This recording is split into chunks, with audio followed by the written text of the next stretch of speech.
Hello, everyone. How are you doing? It's so nice to see all of you. I'm Stephen Bartkus, the director of the Ridgefield Historical Society. I'd like to welcome you here to the Ridgefield History Club at the Scott House. We're at 4 Sunset Lane in Ridgefield, Connecticut, and today's date is Tuesday, July 16th, 2024. The Ridgefield Historical Society is dedicated to preserving and sharing Ridgefield's historical, cultural, and architectural heritage from the indigenous people who lived here 10,000 years ago all the way up to the present day. And we welcome everyone to get involved by becoming members and volunteers of the Historical Society.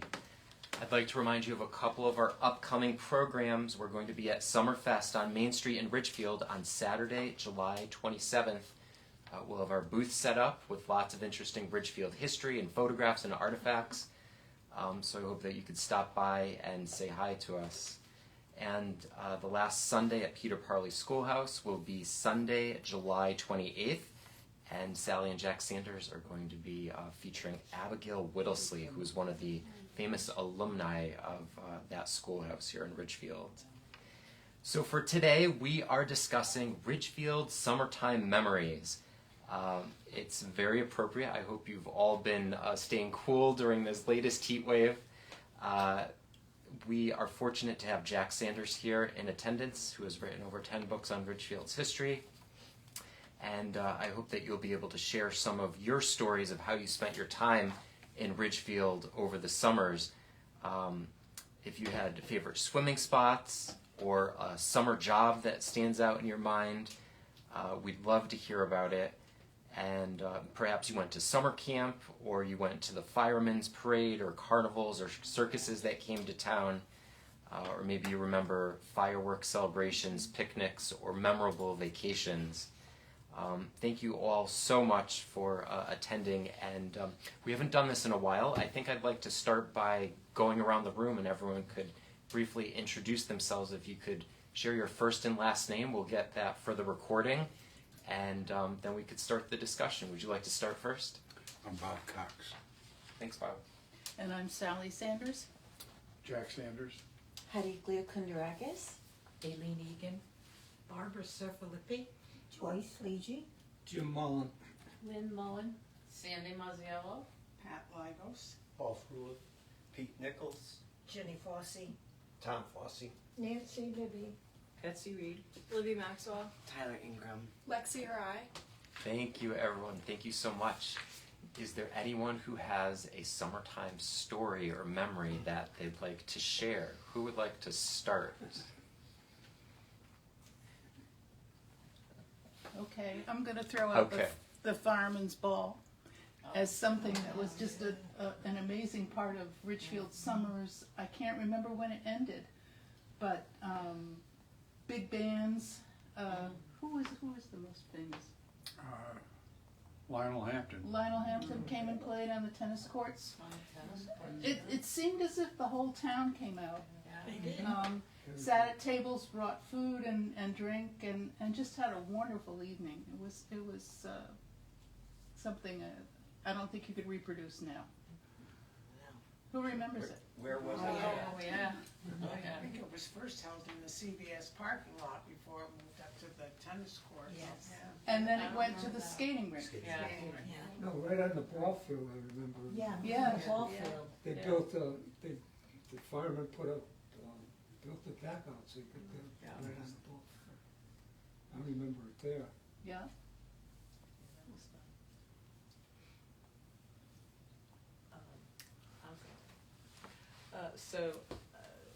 My siblings and I were sent to the community center day camp. Does anyone remember that? And then, they would bus us to Great Pond. It was a million kids in that camp. And they had water was in a giant canvas bag that was hanging from a tree. And we had little faucets all around it so you could get a drink. But the thing I remember the most was that everyone brought their jackknives to camp. And we played this game called Mumbly Peg. Remember that? All right. Oh, yeah. So you make the knife go off your elbow, it has to stick in the ground, off your nose, and The back bouncers were all Yeah, this is a great idea. Everybody bring your knife to camp. Jim, could you show us how it's done? I'd love to see it. No, you gotta be outside. Oh, you gotta be outside, okay. It has to stick in the ground. And then you go at the end, O-U-T. But they all had a stick, or you had to do it all. Yes. Now, I oh, remember ow. that. You remember that? Yes. O-U-T? Yes. Oh, yeah. I mean, we were flipping it off our foreheads. Your nose. Okay. Yeah, your toes.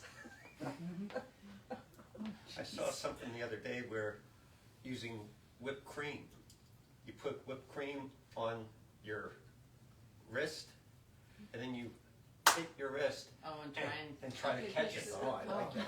And I had never seen that before. And, you know, you see people get it hit in the eye, and, you know, all over the face, and it's all over. But, Well, that's better than an ice. Did you oh see yeah, it? I'm saying, Did you see it on social media, or No. did you actually see I- it live?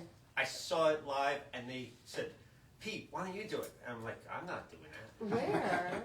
It was Who? over at Kids? Jesse Lee Church. Kids were doing this, right? Not adults? Yes, they were kids. Except for Pete. But it was an adult that Was- showed the kids how to do it. I was gonna say, was there drinking involved? No, no. That was true, at least that's No. clean, I mean, that's not, I Yeah, mean, no one gonna get hurt, no, exactly. That's right. so. Not like Plus the you knife. get Like the sweets. knives. Yeah, that's what I'm saying, yeah. And then you have the hose and you just, Well, there was no hose. you spray them off if they get that dirty, you know. No, They're kids. they Stay just with wiped it. themselves off, and they went home, and I guess they got cleaned up then. Yeah. Yeah. I can tell you about my remembrance of the start of Little League in town. Coach Bill Allen was new in town. I don't know, probably I don't know when he came here, somewhere around 1950. And for some reason he got us all together. I guess it was 10 to 12-year-olds. I don't know if it was age limit. And we were up at the old high school ball field, and they lined us all up on the first base line. And we went down the line and counted off 1, 2, 3, 4, 1, 2, 3, 4. And that's how they picked the four teams. And if, I don't know what team I was on, number 4, but they got our uniform, they got the merchants in town to donate money enough to buy us all hats. So they had, each team, all we had was a different color hat. That was our uniform. I had a blue hat, and there was purple hat and a green hat, and that was the different teams. That was the start of Little League in town. And we played on, there was no Little League field, we played on the full-size, that baseball field that's there today. And being a 10, 12-year-old, if you got a hit and you made it, and it got as far as second base at that age, it was good, but we had no Little League bats. We played with the full-size bats and they pitched Billy Polverari was a good pitcher on one of the teams. I remember him. They had a pitch right from the mound, or whatever it is, 60 feet or something. So I mean, we played on a full-size field, and we just played within those individual 4 teams. That was the start of Little League in town. I thought it was an interesting story. Yeah, that was very. Now it's such a big thing now. Oh yeah. Yeah, Little League and football And the tryouts and everything. Soccer. and soccer. Yeah. And that, All when we sports. got on the team, we lined up and set a number, 1, 2, 3, 4. Okay, all the number 1s over there, number 2s. Yeah. Oh, I think it was Fred Middley was our coach, and he was a pretty good baseball player from what I understand in high school. And What was his name? Fred Middley, I think. There was the one was the cop, was his brother. Was it Frank? Fred was the cop, I think. And Fred was our coach. But they just got volunteers to coach the team that knew something about baseball. And with the big full bat, that's where we learned how to choke up.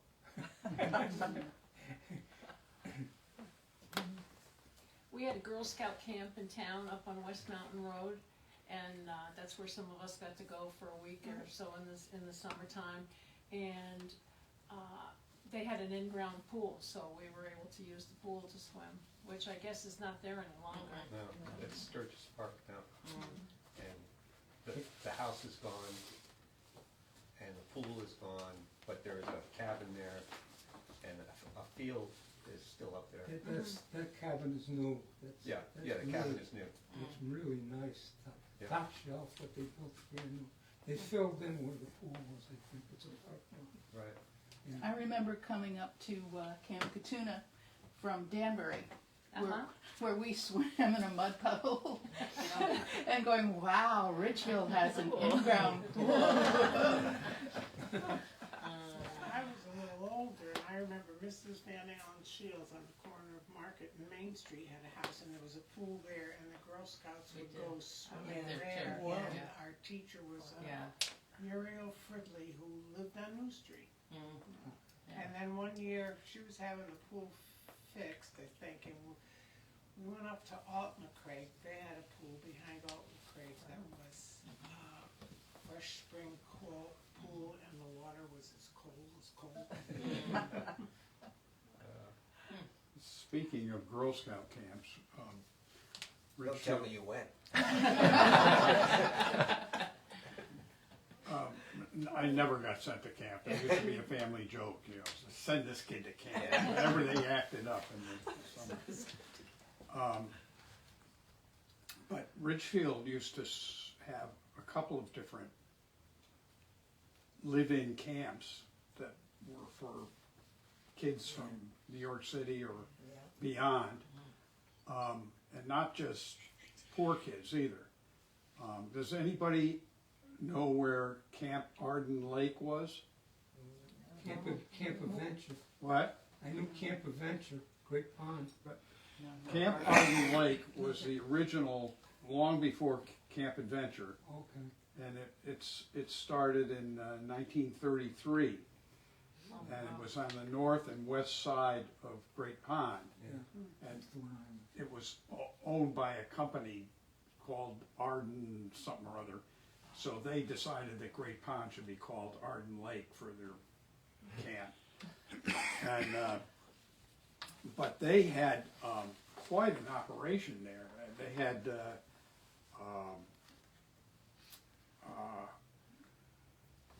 40 buildings. 40 buildings on this property. And 8 clay tennis courts, 3 cement hardball courts, a baseball diamond, and of course swimming in Great Pond. It had a full-time live-in physician. It had professional chefs from New York. It was aimed at Jewish children from New York City, and the fee in 1938 was $225 for, I think it was 6 weeks, maybe it was 4 weeks. 4 weeks probably. And that's about $5,000 today in today's money. But it shut down when World War II broke out and was replaced by Camp Adventure, which was also aimed at New York City kids, but not poor kids. The first live-in camp in town was Life's Farm Camp down in Branchville, on the site of what's now Branchville School. And it was set up in part by John Ames Mitchell, who lived on West Lane, who was the publisher of the original Life magazine. And that camp was a fresh air camp from 1910s to the 1930s. And I think also it shut down at wartime. It reopened after the war as just a fresh air camp called Hidden Valley Camp. And you know, kids from New York City would, poor kids from New York City would come up for 1 or 2 week stays at a time. And it was quite a big operation. They had, big barracks and dormitories, and it lasted a long time. Did it still have the 40 buildings that were from the original, or? This is Life's camp down in Branchville. Oh, I'm sorry. No, it had, I don't know how many buildings, but they had some big buildings. Yeah. Big barracks-like places for the kids to stay in. Yeah. It wasn't fancy like Arden Lake or Camp Adventure. Did they have a place to swim?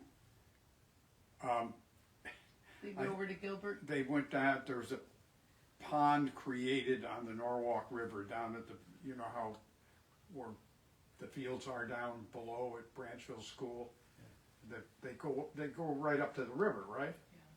Yeah. And there was a pond in there that was, so they could have some swimming in there, not like Great Pond. There was also a camp for adults called Camp Comfort, which was started in the 1880s. It was for male adults, and it was the kind of camp where they got together and went hunting and fishing and drinking. But it was technically in Lewisboro. It was the south end of what was called South Pond, and I think is Oskalita today, Lake Oskalita. But the land went into Ridgefield, and it always called itself a Ridgefield camp, Camp Comfort. I don't remember hearing about Popular before the turn of the century. that. That's right. Camp Adventure, is that property all still there? And all The land is one of the more amazing things the town ever pulled off. When the guy that bought the Camp Adventure property, whose name was Bakes, Yes. bought it. Yes. He bought it from the Volunteers of America, who took over Camp Adventure. I don't know if you remember, they were like the Salvation Army, and they ran a camp there for a few years. When Bakes spent 20 years trying to get the Planning and Zoning Commission to approve something for that property. He wanted first like light industry and an office complex or something. And P&Z kept turning him down and turning him down. And finally, after 20 years, he was a very patient man, lived in Norwalk. P&Z finally settled on this, what's there now, which is 3 residential things. The nursing home, Laurel Ridge, and then the in-between care at Ridgefield Crossing. Ridgefield Crossings, and then Regency, the high-class adult condos up at the top of the hill, which, by the way, started out selling for $400,000, $500,000, and now are close to $1 million. They seem to be a very desirable location. But in the process of approving this, they got Bakes to donate all the land around the edge of Great Pond that was part of this camp property. And not just, like 100 feet, but way in, so that you can't see any of these buildings, any of this stuff from The lake. Great Pond, Martin Park, or Great Pond Club. It's just completely protected, and it's just, I think it's 10 acres or something, maybe a little more, and that whole watershed is just very protected, and that's one reason why the water is so clean. Exactly. There's no, that's a spring-fed lake, and yes. it's a pond, and it's very, very pure water. Yes, John, I remember kayaking off the Camp Adventure here a few years back, where the camp was, and that water's so clear, You could see all the docks that fell down. They're still in the bottom of Great Pond. You can see them from the kayak. That's how clear the water is. But there's remnants of Camp Adventure still out there. It's quite deep in the middle of that pond. Yeah, it's like 60, 70 feet. It is. And I remember growing up and going to Great Pond and just having the beach, having the slide, we were just talking about the rock at Great Pond, which is no longer there. But it was a wonderful place to go and enjoy, and you know, to be able to, when you're a kid, you know, the first time you were able to physically swim all the way out to the dock or float on your own, and then jumping off that, and it was a lot of fun. I used to go there as a kid before Martin Park. Yeah. And we'd ride our bikes up. What's the road out there that goes to Reading? Happily. Pickett's Ridge. No. Pickett's Ridge. Pickett's Ridge. We'd leave our bikes out there and we'd have to walk from that right into the pond, and all it was a path through the woods and trees all around you. And when you got to the pond, there was a beach, sort of, that was maybe 10 feet long, and that was it. And there was a lot of broken glass, I remember, from teenagers hanging out there nights and stuff. But I used to bring an inner tube. I had a truck tire inner tube, and I'd sit in that. I carried on my bicycle over my shoulder, and I'd float all along that inner tube. It was really, that was after getting through caddying. When I caddied, so it's I'd go to the Great Pond, ride my bike, and go walk through the woods and paddle around in the inner tube. Yeah. There was nobody there. Right. Empty. Yeah.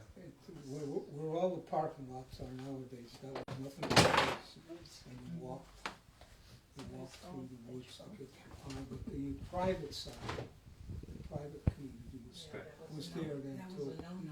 Yeah. We didn't go there. Yeah. Well, when you were mentioning the community center day camp, I was a counselor there, as was my cousins. They were also there, but I was there with Fibber Biagiotti and Cynthia Biagiotti were the heads when we were there, and we used to go over to Great Pond and teach swimming. But all the counselors, when they had a rest, used to go to the private side to do our swimming, and then we would come back. George started. I think that's how. Sandy, you were before me, right? Sandy, you were But- before me. Who Yeah. did you have? I had at Fibber, I had George Fazzola. He was the one who started it all. Mm-hmm. Yeah. Did you guys ever jump off Chicken Rock? No. No. No. No. Oh, We talked about it, but we never I did. was all set to It was jump. so much. I was all set to jump off Uh-uh. and a big snapping turtle. Oh, So, no, that's, Pete, about Chicken Rock, this is a follow-up on my knife story. Chicken Rock is a very tall, kids would jump off it, but Had a rope when I on was a it, too, kid, didn't it? the At one time. lifeguards would say, all right, who wants to jump off Chicken Rock? And they would all come over and climb up this rock to jump off, and the whole beach, all the people at the beach would sit down and watch all these people jump off Chicken Rock, wow. which was Never happened when I really was there. high. Yeah. Yeah. And Yeah, cheer for no, them, I would so never that's do something that would No. never happen today. No. But it was like a rite of Feminist. passage for us. Yeah. I also lifeguarded at Great Pond from 74 to 80, those summers. And it was such a fun thing that, after hours when nobody was up there, we'd go over to Chicken Rock, and some of us would jump, some wouldn't.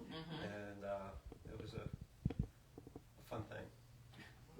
So that must be a difference in the ages, where none of us would do it, Yeah. but you all would do it. I guess. Yeah. I was chicken, I never did it. That's right, no way. Now, it got its name not because of people being chicken, but chicken warrups. Yes. Was it an Indian name? Yeah. Yeah. It was It's a supposed to like to have sat on the rock and overlooked his realm. Right, that's what I thought. Okay, jumping now. Did you go to the cliffs at Lake Oh, Mamanasco? yeah, oh, yeah. Yeah. How many people jumped? No way. No, One? I know. Betsy, not you? Maybe I should. People are still doing it though. Yeah. Yeah, they are. Living in the northern end of town, Lake Mamanasco was the place that we went swimming. And the best part of that was the concession stand that the Piet family had. Because they had ice cream, very small. Boats, they rented boats, Rented boats. had a dock. Yes, had a dock. Yeah. And They had the that fishing derby. yeah, the fishing derby. Fishing derby. And if you were lucky, you got permission, you could go over to Pierpont. And that's where we went fishing. And that was fun too. Nothing like what We you used, know today. we used to sneak in Pierpont and fish at night. Yeah, you had to have permission. If you didn't, you had to sneak in. Yeah, Oh, Had a so lot of fish in that pond. yeah, they Yeah. did. the other time of the year, the winter, in my neighborhood, we used to play hockey on the ponds. And I lived on Continental Drive, and then we would also, friends that lived on Pinpack, we'd go down to Roberts Pond Yeah. and go, Oh, it is still called Ice Robert, skate. is that still Yeah. called Robert's Pond? I think so. And so we would play hockey, and then one year that I remember, we contacted friends from different areas, and we would have these hockey tournaments, or just a hockey game, it wasn't really a tournament. And we go to Mamanasco, we go to Roberts, and Twixt Hills, Travel League. maybe over at Pierpont. Travel League. Yeah, and nowadays, it doesn't freeze solid Yeah. like it used to. Yeah. And so, But you mentioned Robert's Pond. When I was 6 years old, I'd be around 1945. Boys Club had their camp Yeah. at Robert's Pond. Yeah, I remember Mr. that. Crouchley would set up an whole army pit out there and That's a great pond. run a camp up there. And I think later on they moved it up into Whipplewine or somewhere up in West Mountain. mhm, But there was a Boy Scout camp at Robert's Pond. okay, nice. Whatever happened to Roberts? Is that private property now? I think it's, Water supply, I think. Water? No, Aquarium, they do. I think. Yeah, I think that's the headwaters for Yeah. the. well, I know Aquarium owns Round Pond. Not anymore. They don't, they have, They got rid of it. The state has a title to that now. because Aquarium still has, It may have water rights, but That's what the I thought. land Yeah. around it has all been given to the state. okay. The town still has, well, at Round Pond, the Land Conservancy has a large chunk of the land around it, and the Conservation Commission has open space there, and there's a path that goes basically from West Mountain Road down to the pond, right along Aquarian's right of way. I think it's still Aquarian's, but that's, I didn't know that they no longer, At the A number, rights to the water. a few years ago, they have no plans to use it, so. okay. Yeah, well, there is this old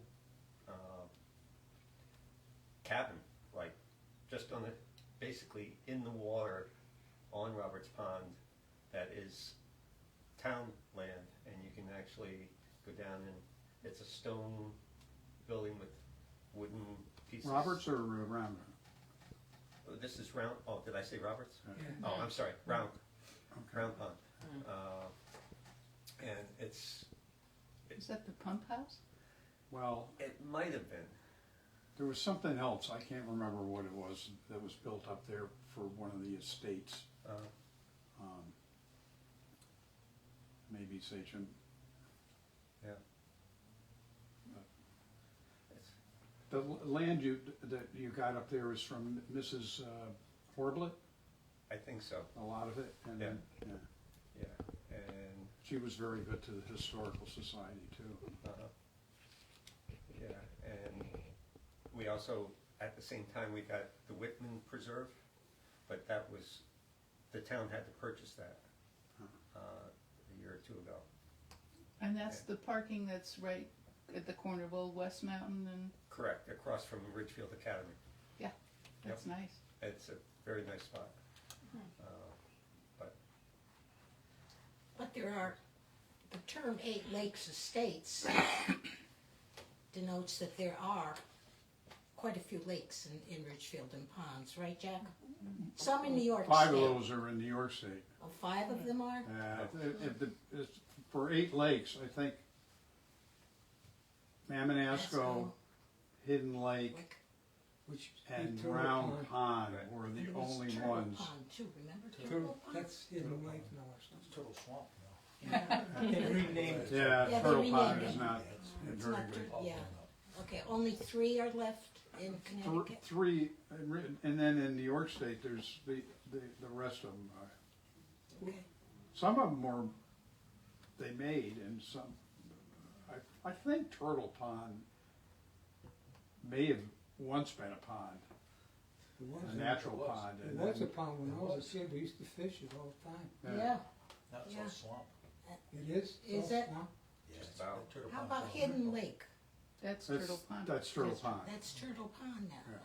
That's, Hidden Lake is a That's- made-up name, it's that hidden. should be Turtle Pond. That was Louise Peck that gave that to the town? She gave the land on the far side to the Ah. town. Okay.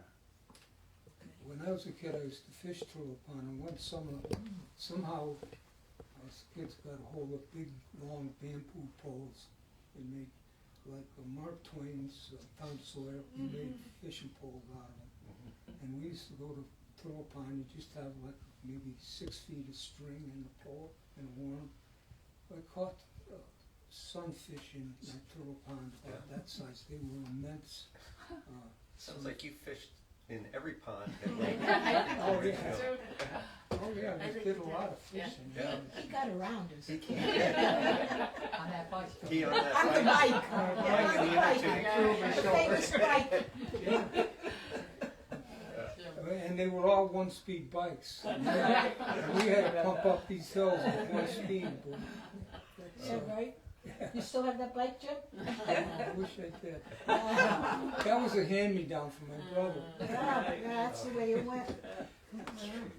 Were you able to pedal all the way up this hill, Silver Spring? Swing Yes, set? could do that. Fence in the back. So Wow. it was Going to the chickens. Yeah, that is. So that's why let's not do go that. the driveway to Silver Spring when you tried it. That was it. Where'd that pick, oh, The one before that was Life's Camp in Branchville. Oh. Now the backyard of the Branchville School. oh, okay. This, I think, is on North Salem Road. I can't remember who that is. That's Fireworks at That's BP. Yeah, but VP. it's at hard. the, Fireworks. Yes, No, it's VP. not can't be fireworks. This is from the Haight Now with Mike family. Princeby sitting there with. the What's that? band. Oh, that's right. Yeah. That's right. Yeah. Oh, Nutmeg Festival? yeah, that started a long No, time that ago. was Shay Leonard, wasn't it? Oh, that's a garden club group for kids. That's at Mamanasco. Yeah. Little League. They're Oh, from Legion. Like that. Potato chips of Norwalk. Yeah. Baseball used to be a big thing, adult baseball here. Famous flag. That's at the Boys Club Pond on Governor Governor Street. Street.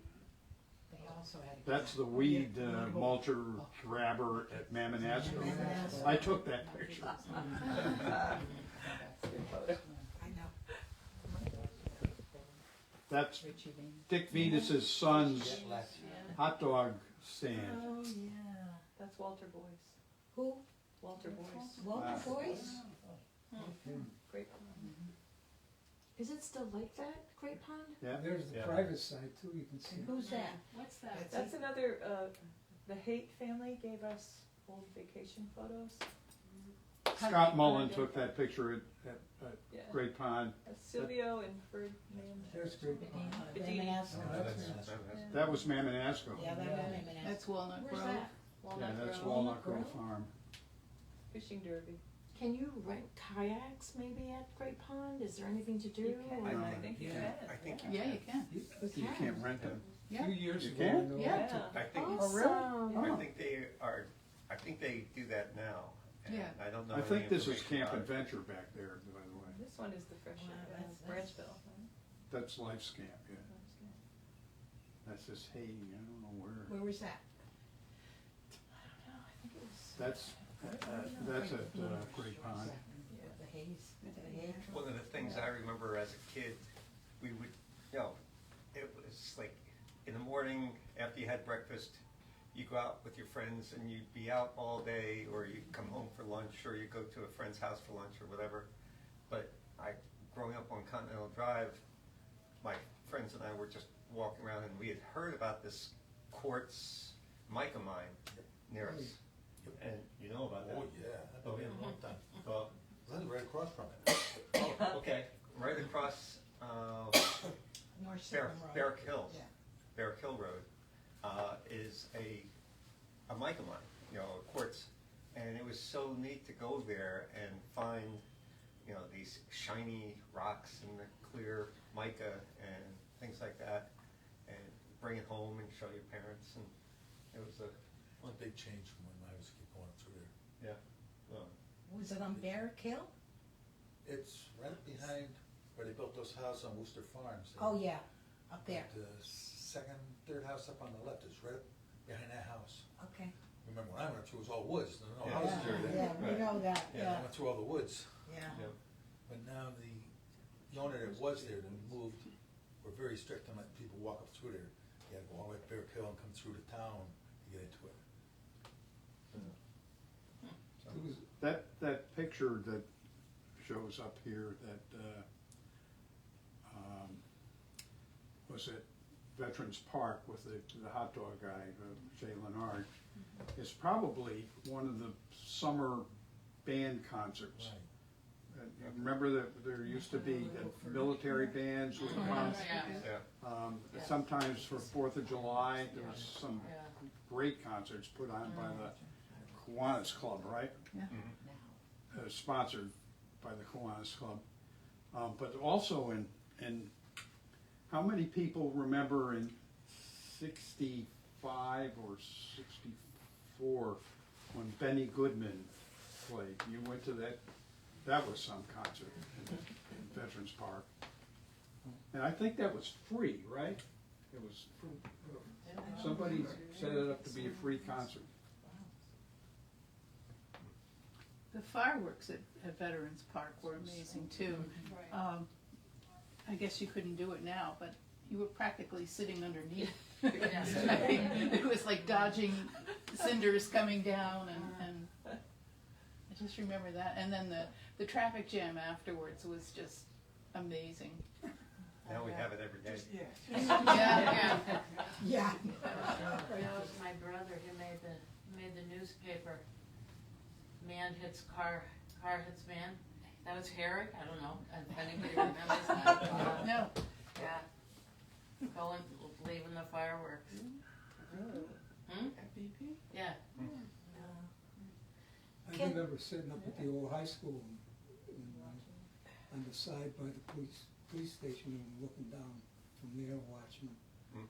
I was drafted in July 5th of 1962, and the 4th of July I spent one of my last nights in Ridgefield up there in the old high school watching.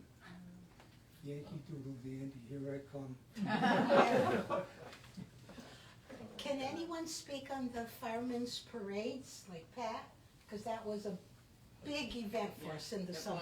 Events, I should say. We'd go all over, just to follow the firemen. Yeah. Can you?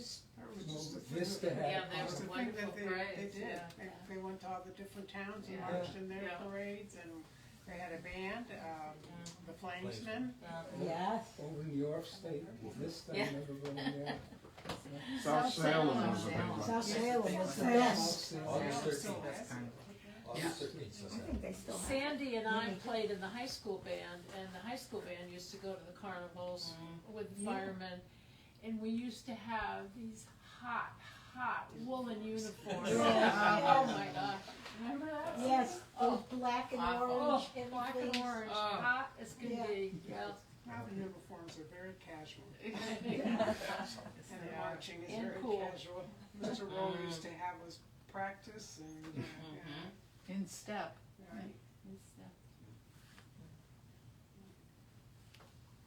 Mr. Rowe was a big addition to Ridgefield for, music department. He got all that going And Charlie Spire. yeah. He had a portable organ that he dragged Yeah, remember? Yes. from class to class, and that's how we get our music lesson once a week. He'd come in with a portable organ, I guess it was on wheels or something. You were in a folding or something. with the And class. he had a vision problem too, Yes, wasn't he he did. blind in one eye? I didn't know that. Yeah, I yeah, think so. yeah. He was very talented. That Mammoth Cave, Betsy, where's that? That's another one of the Haight vacation photos. I think it's Haight the Vacation? Haight family. John Haight's Yeah. family? Oh, okay, Who, the police chief? yeah. So, yeah. He was my neighbor. There's that, and Jack Haight, I used to play, he was in the same neighborhood. Was Jack in that picture on it? Yeah, They're from that the was- 20s and 30s, those vacation photos. But There's a huge Oh, collection it was of them. before my time. Oh, okay. They weren't the Hates from West Lane. Right. I don't know if they lived on West Lane. That's a different, I don't think So Hates Jack and Haight West came Lane from were town. different Hates. Yeah, they were a different They're- age. Oh, Milton Hay? Yeah, Oh, the Mill Jack Haight. Haight, or John Haight was a New York State, born in New York State, I believe. Is this the one that wrote the St. Stephen's history? That- No, that's no, Bob. that's somebody else. Bob. Well, That that's he- a Haight picture. That's, But yeah. That looks like John Haight. The chief. Well, they, Really? that was, It was Milt Haight was on West Lane, but John Haight Yeah. was over in Pierre Park, and Right. ended up the police chief. right. That looked like him in that picture. And his parents lived across the street. His father was a chauffeur on one of the big estates, and he used to drive down Rochambeau with the big old 35 or 25 Rolls Royce, and us kids used to get the biggest kick out of one of those big limousines going down the street, because he was the chauffeur on one of the big estates. It sounded like there were so many rich people, estates that in town. And Oh, There were. I That's all guess it they was- were back then. That's what it was. Yeah. That's what, my father worked on one, we lived in Yeah, one. He was a caretaker. right. It's, I'd like to, Worked on the Doubleday estate. if I may, I'd like to ask about the first event that you talked about, that the whole town came out. Was the Farmers Ball? Fire. Or the Fire Firemen's Ball? Yeah. Yeah, I'd like to know a little bit more detail on that, and also the Nutmeg Festival. Oh, yeah. Are we known for nutmegs? Oh, yeah. Richfield? I'm new to Ridgefield. Connecticut is Nutmeg sticks. Oh, Nutmeg steak. hello. Well, it actually doesn't grow in Connecticut. No, it's not a, No, it's not just, It's no, a- Stevens has the nutmeg. nutmeg salesmen used to come from Connecticut. The peddlers used to sell nutmegs to housewives because of, as a flavoring. But, They were no, imported. they're They from must have been the imported. tropics. Yeah. Yeah, West Indies. Jack, is there any Festival had great chicken. history on the firemen's yeah. ball? Is that that I mean, chicken photo? do the firemen have, Love that. They started having those as fundraisers back 50s. at the time that they built the headquarters on Katona. Katuna Street. It's built in 1908, and that to help pay for it. And they kept going for, until, I can't remember, tried to get an exact last date for the Fireman's Ball. I'll have to look it up here, but I don't think I've been able to find it, but they just had too much trouble getting enough volunteers to prepare that thing, which was that's what a happened. big Big thing to event. do. It was a big event. Yeah, Okay. and, I mean, you're talking 2,000 people. Yeah. I And remember almost when- all of them from town. Wow. You'd have the richest people and the poorest people and just everybody sitting around at tables having a grand time. Yeah, dancing. I remember my parents going to it. Oh, yeah, well, we went to too, I remember going to. Yeah, I think I did the one, Yeah, when yeah. first married. When we were first married, yeah. Thomas 60s. Nash, Painting the skating rink. his brother Howard, I guess, Painted the skating rink. who lived on Main Street, used to Yeah, I remember working with that with Vinny. stay up late on the night of the Fireman's Ball and wait till everybody had left, and of course, people would leave with half empty bottles of food. And they'd go around and collect the bottles of food and get a stash of That was his claim to fame. When did this stop? When did the fireman's ball, or when did it stop? In the In the 60s, I No, think. it was later No, than that. later than that. It was, it had to be in the 70s. 70s? Yeah, it had to be at least 70s. Yeah, it was, No, I wasn't. it was going in the 70s. Yeah. We should get a date on that, Paul. I know I went around 1965. The firemen there? Yeah. They should fire, I never fire went. department. I Fire remember department, they babysitting know. for Judge Dowling when he lived on Main Street when it was across the street in the CBS parking lot. And But that had to be later on, because that CVS was. There was a there. field no, there. it was, Yeah. Grand Union. it was Cyprian Union and they Yeah. would hold it in there before they. That was a moved it up. private I don't house, remember Doc that. Mao or something Remember lived in that? that. Grand Union? They had the. Yeah, there well, was a they gift had- store there. That was and before was our time. post Yeah. That was office. a Grand Union. We were that around. was CVS. Yeah, Yeah. exactly. Me too. You know, the tennis. Yeah. And then they moved into the baseball field at one year. Yeah. Do you remember the gift shop in the back of that, on the right side of that? I worked there. I worked in that gift shop. What was that all about? God, no, Here- what was it called? Louise May. Yeah. No, I did, I worked there. And remember there was the gift shop and then the post office on the side? Yeah, but Remember? even That's right, before the yeah. post office, Yeah. that whole thing, that gift shop was Yeah, back I there. worked in that gift shop. I can't remember the name of Was it. it Wow, in I don't remember that. a little I private don't home remember or that one something? Yeah. Just, we weren't buying things at that time. What was it called? The Red Barn? Maybe the Red Barn, something Yeah. like that, yeah. Red Barn. Uh, Well, wasn't there a ski shop? Back to the Fireman's Ball, In the back, the first one took place in 1938. Yeah. But they did have balls before that as fundraisers. But the first annual one was 38, discontinued for the war, and then resumed in 51.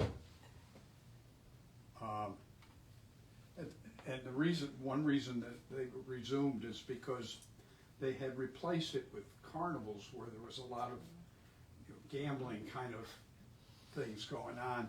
And in 51, the state outlawed all that gambling stuff. So they went back to the dances. 300 people attended the first one in 51. In July 8th, 1972, 2,200 people attended for the Lionel Hampton one. By 82, the attendance was down to 600. The balls were discontinued in the 1980s and replaced by the Fireman's Carnival. Okay. Here we go. And again, I think it was just because they didn't have the volunteers to do all that work.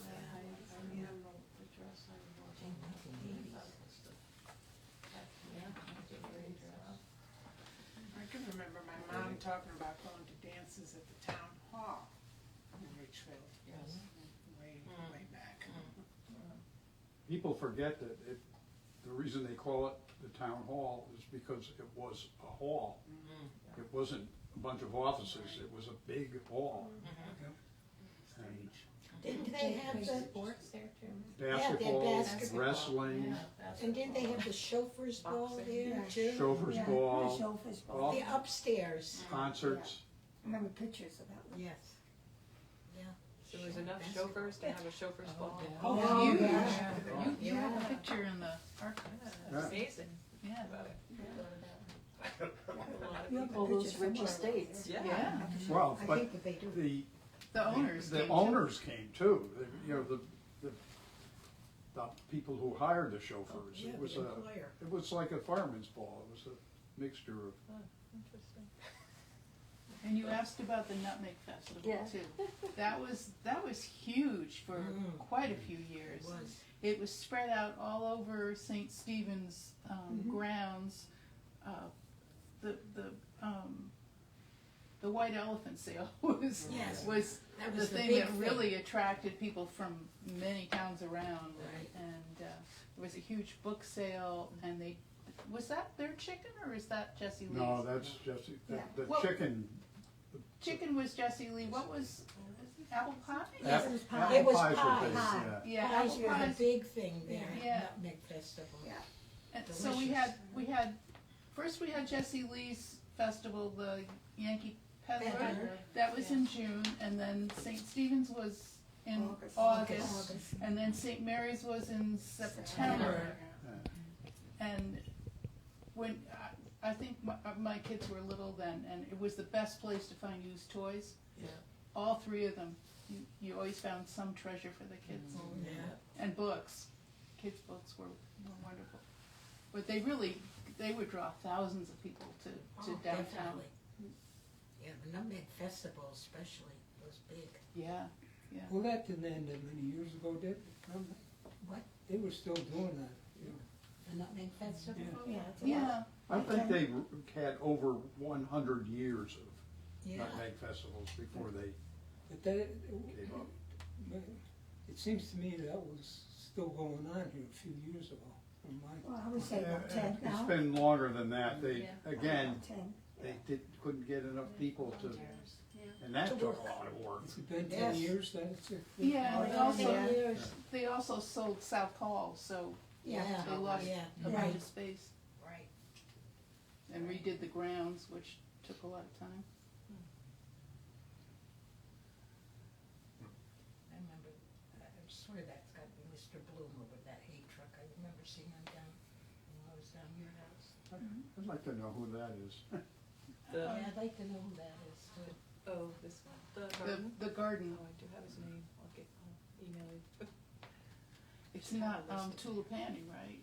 There was the big farm on Knock Road. No. Oh, here it is.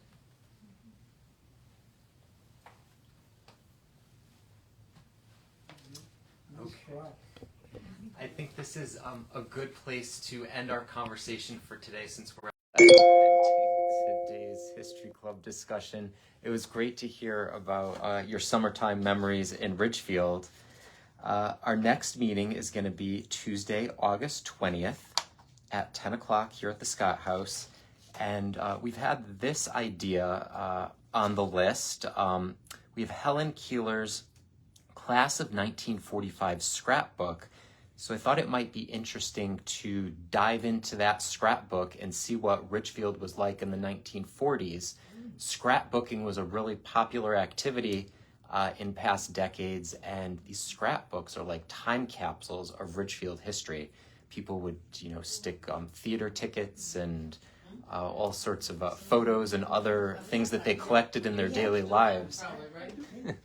So- Patty has everything. Patty must have it. So if you have any... She's in her basement. Yeah. Yeah, she has them all. Oh, that's great. If you have scrapbooks, I think it could be fun if we could talk about, scrapbooking and see what Ridgefield memories are preserved in these scrapbooks that we have here at the Historical Society and in Helen Keeler's scrapbook and your scrapbooks. So that's up for August, Tuesday, August 20th. And in the meantime, I hope you enjoy the rest of your summer. Thank you. Thank you. Thanks, Stephen. Thank you.